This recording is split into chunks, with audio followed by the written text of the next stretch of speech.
Ser Podcast.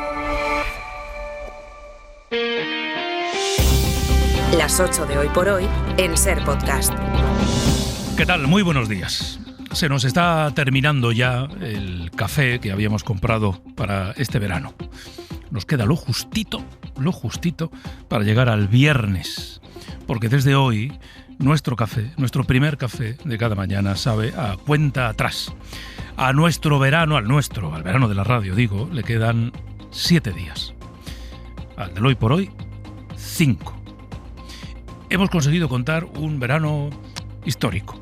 Cuando nos pregunten ¿cómo fue aquel verano del 26? Histórico. Contamos un mundial, hemos contado algunos de los peores incendios de la historia de este país, la mayor agresión a la integridad territorial de la historia de este país, así que histórico. Hemos conseguido contarlo, sí, pero tampoco somos superhéroes, ¿eh? Vamos a acabar el verano sin saber quién dio la orden de comprar el ático de lujo para Díaz Ayuso o quién le regaló las joyas a Zapatero. Esto, salvo sorpresa y giro inesperado, de aquí al viernes no lo vamos a conseguir. Se nos acabará antes el café. Y hoy que la política pasa del ralentí a dar un acelerón, como si fuera una premonición de los tiempos que nos esperan hoy, justo hoy, llega una potente borrasca que nos promete lluvia, rayos y centellas, bajón de temperaturas, en fin, como el curso que nos espera. Jordi Carbó. Jordi, muy buenos días. Buenos días, y como corresponde, ¿no?, al imaginario del final del verano en nuestro país, las tormentas que podrán apagar un poco el calor, pero cuidado, porque algunas tendrán marcada severidad, es decir, irán asociados fenómenos violentos. Tormentas que se presentarán, ya se están presentando en cualquier punto del país, pero eso no quiere decir que vaya a llover durante todo el día y de manera generalizada. Serán locales los chubascos, afectando pocas poblaciones y además poco persistentes. En la mitad oeste de la península, desde ahora hasta primeras horas de la tarde, tormentas con lluvia intensa y rachas de viento de más de 70 km por hora, pero será en el Mediterráneo, sobre todo entre Aragón y Cataluña, donde esta tarde tendremos las tormentas más violentas, algunas acompañadas también de rachas muy intensas de viento y lluvia torrencial, pero sobre todo de granizo y pedrisco, es decir, granizo de más de 5 centímetros de diámetro. Gracias, Jordi, porque porque siempre pasa igual. Cada año el curso comienza varias veces, en la política, en la radio, en la escuela. Desde finales de agosto a mediados de septiembre cortamos la cinta varias veces. Bueno, de hecho, cortamos la cinta casi cada semana. Y hoy nos toca cortar una. Julia Molina, muy buenos días. Hola, buenos días. Bueno, esta es la semana en la que casi todos vuelven, aunque algunos, es verdad, no han terminado de irse en verano.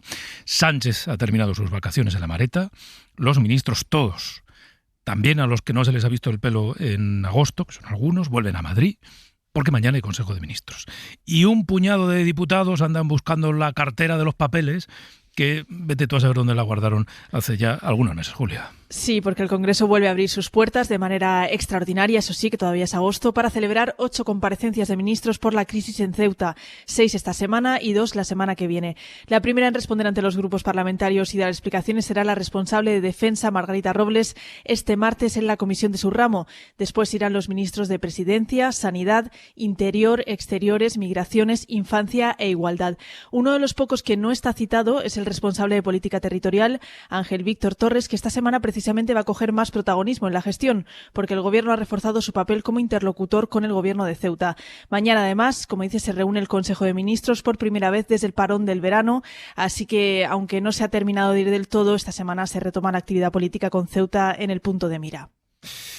En el Partido Popular han mantenido una actividad bastante intensa este mes de agosto, entre las visitas a Ceuta, las ruedas de prensa, las comisiones en el Senado.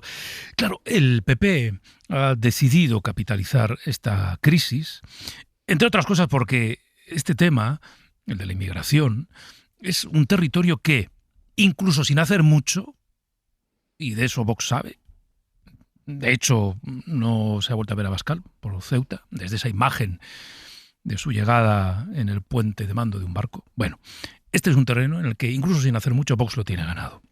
El caso es que en el PP tienen puestas muchas esperanzas en esta semana, en el papel que pueden desempeñar en esa ronda de comparecencias en el Congreso, y de hecho hoy mismo, Julia, Feijóo reúne a la dirección del partido.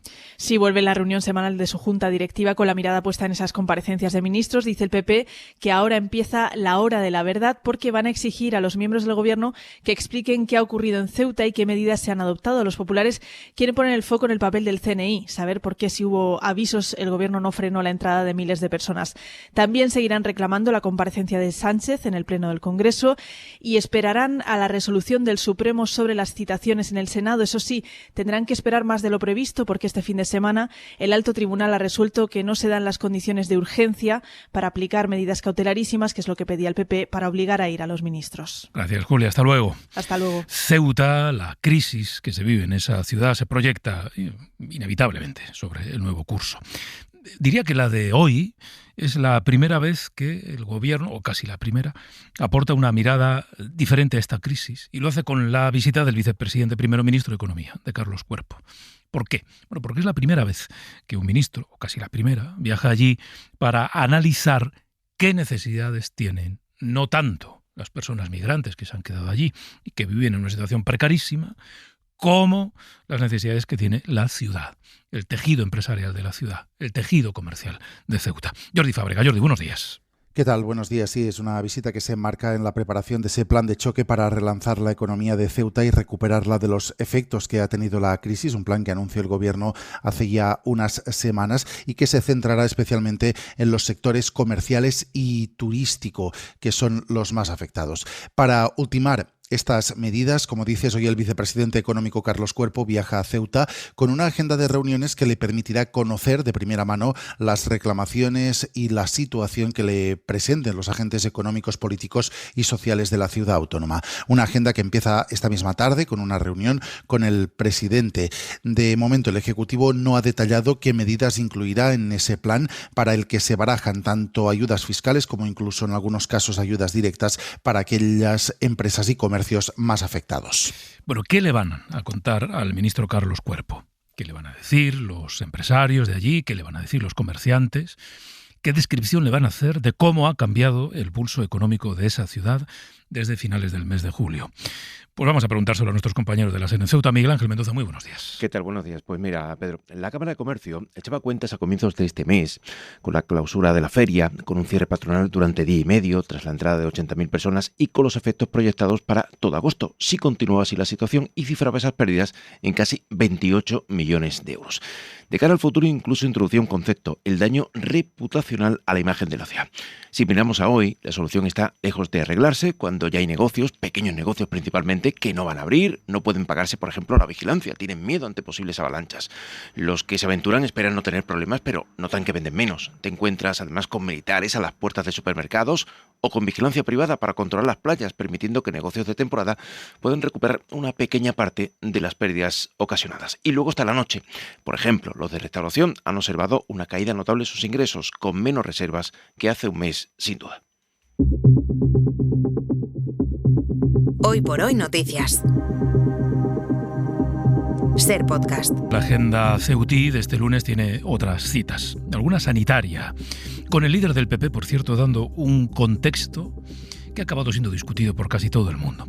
Núñez Feijóo proponía ayer. No tengo todos los datos, porque obviamente no los poseemos desde la oposición, pero yo planteo que el Gobierno estudie muy bien la posibilidad de decretar el confinamiento por razones de salud pública, porque evidentemente con 400, 500 casos de gastroenteritis eso puede producir pues un enorme impacto en la población, además de la tuberculosis, además de la sarna, que afecta en esta última patología, según se ha publicado, a militares y a fuerzas y cuerpos de seguridad del Estado. No tengo todos los datos. Así encabezaba Núñez Feijóo su reflexión.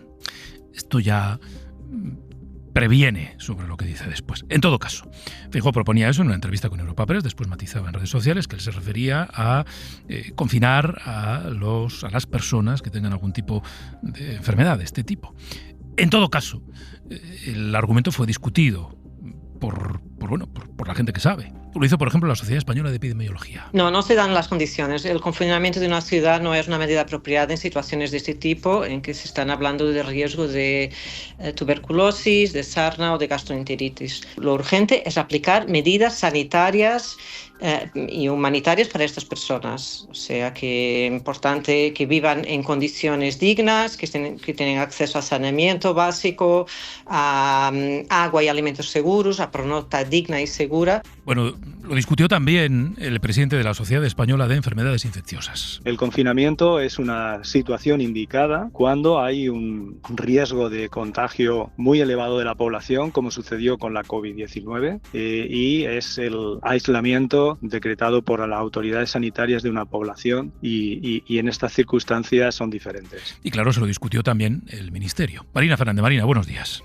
¿Qué tal? Buenos días, Pedro. La ministra de Sanidad respondió ayer a Núñez Feijóo con bastante detalle, hay que decir, aportando datos sobre enfermedades detectadas, desmintiendo que haya motivos para decretar ningún tipo de confinamiento y, en todo caso, recordando algo que no es menor, y es que en materia de salud pública, quien tiene la competencia es Juan Vivas, es decir, la ciudad, y no el Ministerio. El riesgo epidemiológico para los ceutíes es bajo, para los migrantes moderado, en su caso por la falta de espacios de acogida adecuados, insiste la ministra, que en una publicación en X, en Twitter, acusa directamente a Feijóo de querer sembrar el miedo y también de proponer el confinamiento por tratarse de migrantes procedentes de África. Mónica García descarta con datos la necesidad de una medida tan extrema. De 3 casos de tuberculosis confirmados en Ceuta, 2 no son contagiosos y el otro ya estaba en proceso diagnóstico en la ciudad autónoma antes de la llegada de migrantes. De varicela hay 2 casos sospechosos, ingresados pendientes de confirmación, y ninguno tiene, según Sanidad, relación con población migrante. De gastroenteritis reduce los casos a 55 en un brote ya controlado y sin más contagios. Y sobre la sarna, recuerda la ministra que de su detección y control se encarga la ciudad de Ceuta. En cualquier caso, no requiere ni ingreso hospitalario ni confinamiento. Y cuando una enfermedad infecciosa lo exige, ya se aísla, explica Mónica García, a los pacientes. La ministra insiste en que lo fundamental para controlar posibles brotes es dar cobijo a estas personas en condiciones de higiene y saneamiento básicas, e invita a Feijóo, si quiere ayudar, escribe, a que le pida a la ciudad de Ceuta la cesión inmediata de todos los espacios disponibles para alojar a estas personas. En todo caso, Marina, hoy el Gobierno, la ministra, el Ministerio, ha convocado a las comunidades a una reunión de urgencia para aprobar el envío de vacunas a la ciudad.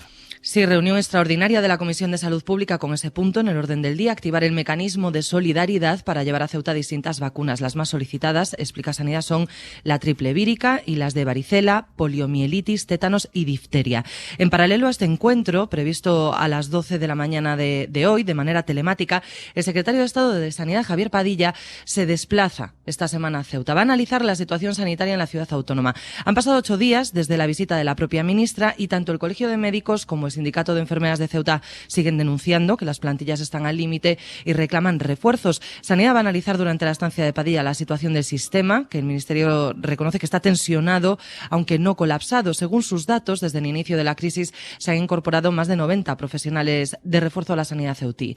Esta semana, ha explicado el secretario de Estado, Padilla, se van a evaluar las tendencias asistenciales tras el realojo de algunos migrantes y se van a tomar medidas tanto de gestión como de contratación si son necesarias. Esta mañana en El Abierto queremos detenernos en 2 realidades. Vamos a hablar con la ONG, una ONG que gestiona uno de los 2 campamentos de acogida levantados por el Gobierno la semana pasada, y también con un juez titular de uno de los juzgados de la ciudad de instrucción, para que nos cuente cómo está impactando en su actividad esta crisis. Hoy por hoy noticias. Ser Podcast. Ucrania celebra hoy el Día de la Independencia y ya han comenzado a llegar allí algunos representantes internacionales, el presidente del Consejo Europeo, el primer ministro británico, justo además en una mañana en la que se ha anunciado una nueva ayuda europea para ese país. Isabel de Luce. La Comisión Europea acaba de anunciar que ha aprobado un paquete extraordinario de ayudas de 6.100 millones de euros para la defensa de Ucrania, coincidiendo con el Día de la Bandera que se celebró este fin de semana y con el Día de la Independencia, y después también de que la semana pasada los ataques rusos se recrudecieran y dejasen una veintena de ucranianos muertos. Esta noche, después de advertir de que llevarían a cabo ataques mucho más destructivos, Moscú ha lanzado una ofensiva a gran escala contra la región de Kharkov, en la que han muerto al menos 7 personas. Es la respuesta del Kremlin a la nueva estrategia de Kiev, que centra ahora sus ataques en puntos estratégicos económicos de Moscú. Rusia denuncia que ha interceptado más de 350 drones esta noche, la tercera noche consecutiva en la que las fuerzas ucranianas bombardean centros logísticos del gigante del comercio digital Ozon en Krasnodar, donde han muerto además 2 niños y otros 7 están heridos. Los drones ucranianos han impactado también en una nave de este gigante del comercio en Dagestán, donde ha provocado un incendio. Y este debería ser el día D anunciado por Trump en su fallida guerra contra Irán, un día D económico, con medidas con las que busca lo que no ha conseguido: tumbar al régimen iraní por la vía de la asfixia económica. Corresponsal en Oriente Próximo, Elena Pelicano, buenos días. Buenos días. Irán desafía de nuevo a Estados Unidos. La presión sobre Teherán vuelve a aumentar. Su ministro de Exteriores, Abbas Araghchi, lo dijo claro: la amenaza de Washington de imponer las sanciones más duras de la historia es pura desesperación. El anuncio llega esta misma tarde de la mano del secretario del Tesoro, Scott Bessent. Casi 6 meses de guerra ya, miles de muertos y su infraestructura bajo ataque constante. Aún así, Irán sigue plantando cara. Ha paralizado en la práctica el tráfico marítimo por el estrecho de Hormuz. No deja pasar a petroleros no autorizados y eso ha disparado los precios del crudo en todo el mundo.